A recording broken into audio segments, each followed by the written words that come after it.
Hello again and welcome back. My name's Annie and this is my creative detour. Well, it's time for another thrifting video, and I have been thrifting to different locations at different times over the last month or so. And I've managed to score a few bargains again and get a few good deals. Some of them were a little bit more expensive than what I wanted to pay, but most of them were a good deal. So we'll have a quick run through what I have got. I've got quite a few books on this one, so we'll whiz through the books first, because the purpose of the books was to get books that I can use for covers and pages, not necessarily for the content of the books. And at the end, I'll show you my score of the month, the best deal that I got for the month while I was thrifting. Okay, so let's have a little look. I have here 5 Reader's Digest books, and I got these because I needed some nice books that are a good size and have nice covers. And as you can see, these Reader's Digests have lovely covers, and I want to harvest the covers, take the pages out, use the pages for projects and for illustrations. So you can see that there's some lovely illustrations in all of them actually.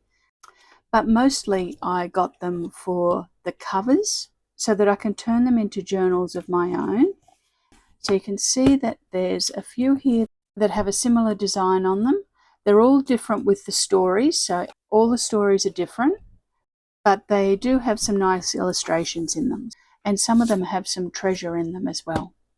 So there you go, some lovely covers. There's 5 Reader's Digest. I won't go into the age of them or the name of them because I didn't get them for that reason. I got them for deconstructing them. So there's those. Now similarly, I got these ones as well. And this one is the Summer of the Barshinskis, I think it is. And I got this one, same reason. I loved the cover and I loved the worn edge on the cover. But I liked the size of the book and the quality of the pages. So the pages are very thick. I'm not sure whether you can hear it. And it's not too yellowed, but it is a little bit yellowed. And this one is produced in 1984. And it has no illustrations in it. It's purely just text. So I will be harvesting the cover off that and then using the pages. This is Biggles Flies South, and it has some really lovely little illustrations in it, some nice text. The text is quite big, which I liked. The pages are thick once again, so I'll be harvesting this one, and this is by Captain W.E. Johns, and it was first published in 1938, and this one is 1951. So it's purely for the cover and the pages as well. And this one, The Ceremony of the Innocent by Taylor Caldwell, and it's a family saga, 1890 to 1930. And it has some lovely little bits in the front showing when it's been borrowed, and a little pocket here for library cards. And it was published in 1977, and same thing, it's got some nice markings on the pages. It's a little bit yellow. The print's a bit smaller than some of the others, but that's okay. And I wanted it for the size of the book and for the cover. So you can see that those 8 books were primarily for harvesting book covers and pages. Now we have a couple more books, and then I'll tell you the price of all the books. I got this one, and it's The Swiss Alps by Francois Joannin, I think it is. I'm probably butchering that. And unfortunately, it's a glossy paper, and it was produced in 2004. So I got this book because I like the illustrations, the images, and the artwork in it. I want to be able to turn this into some page pockets or page envelopes, but the artwork in it, fantastic, and I want to be able to make just take a page out. I don't want to corrupt the artwork too much. I want to use the page, turn it into a pocket or an envelope or something like that to go into my journals, and then just maybe put a label on it, and that's it, and not dress it up too much. I don't like corrupting or altering other people's artwork too much, but I do like using other people's artwork in my journals. Like this one here would look lovely as a big trifold pocket or something like that in a journal, and this being the bit that you see, and then you just put a little label on it. So I got that, and it's got some beautiful little images of some stamps and posters and advertising. So this was a bit of a find for me, and you'll probably see me use this book in Mass Make March actually. The next one I got was The Singer of the Bush, Andrew Barton Patterson, and he's known here as Banjo Patterson in Australia, and he is famous in Australia as I think she's more than a poet. What's it say here? Oh, balladist. Yes, so he didn't just write poems or songs or ballads. He wrote, I think he was a journalist and wrote some novels and different publications. And this is the first book in a series of 2, and I don't have the second book. And this book was put together by his grandchildren.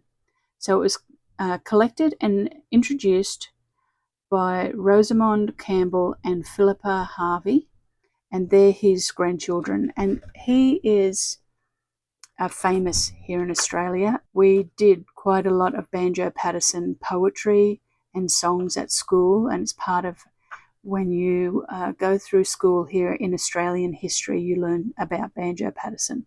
So I picked this up because it's a treasure to have, and partly because I won't reproduce any of these because they'll be still copyrighted, and like I said, they belong to him, but I will take out some of the poetry and include it into journals that I'm making for people that live overseas, and put in a little bit of our Australian culture into some of the journals that I make. So I'll be very strategic of how I use this book. So that was a find. I'm really happy about that. The next 2 books that I got are actually theatre programs from, I think they're from the Globe. And this one is A Midsummer Night's Dream, and this one is King Lear. So somebody has been to see both of these performances at the Globe Theatre in 2008 and purchased the program. The quality of the paper in it is phenomenal, and that's why partly I wanted it, not just for the content that's in it, because the content's fantastic, but the thickness of this. So I would be able to fold this up, and there's enough body to the paperweight that I would be able to do some mixed media straight onto this, just prime it a little bit, and it would be able to carry some mixed media onto it. And they've both got some treasures in them. This one's got a ticket in it. So this one says Shakespeare's Globe, A Midsummer Night's Dream, and then it's got the 25th of June 2008 at 19:30, and they paid £27.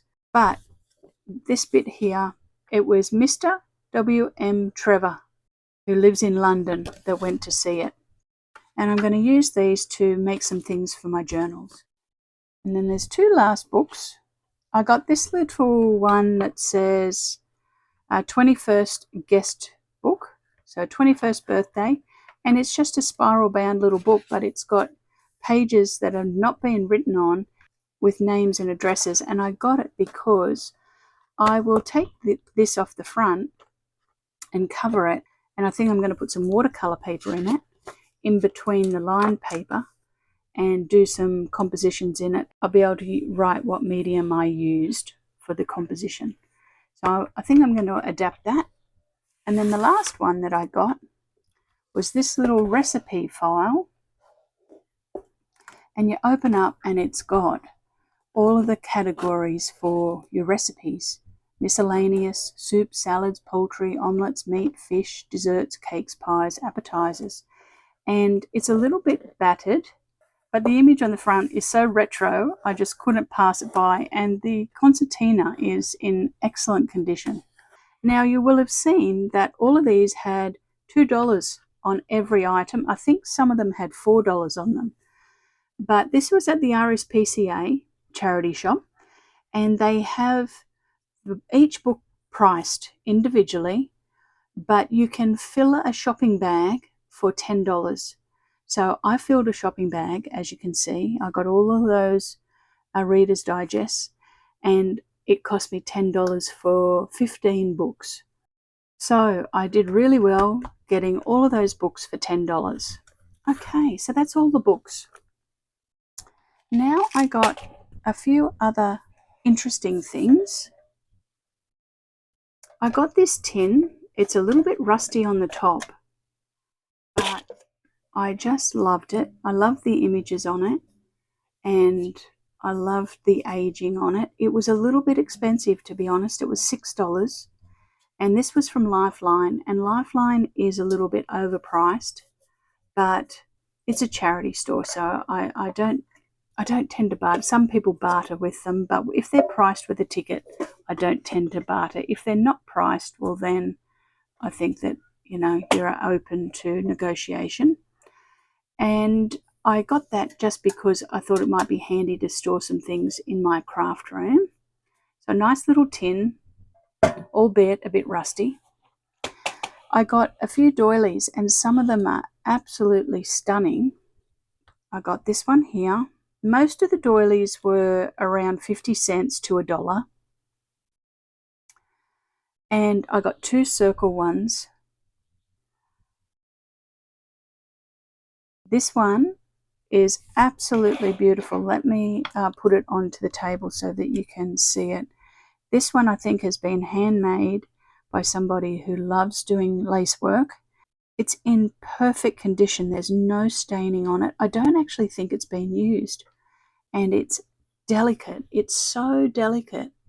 So that was wonderful. I got this one for $1, and it's got some nice little crocheting on the outside, and then some embroidery, and it's blue, and I love blues and greens. This one's got some cross stitch work on it and a nice little bit of cotton lace around a linen base. It was a little bit dearer. It was $2. And then this one was part of a set. So there's the big one.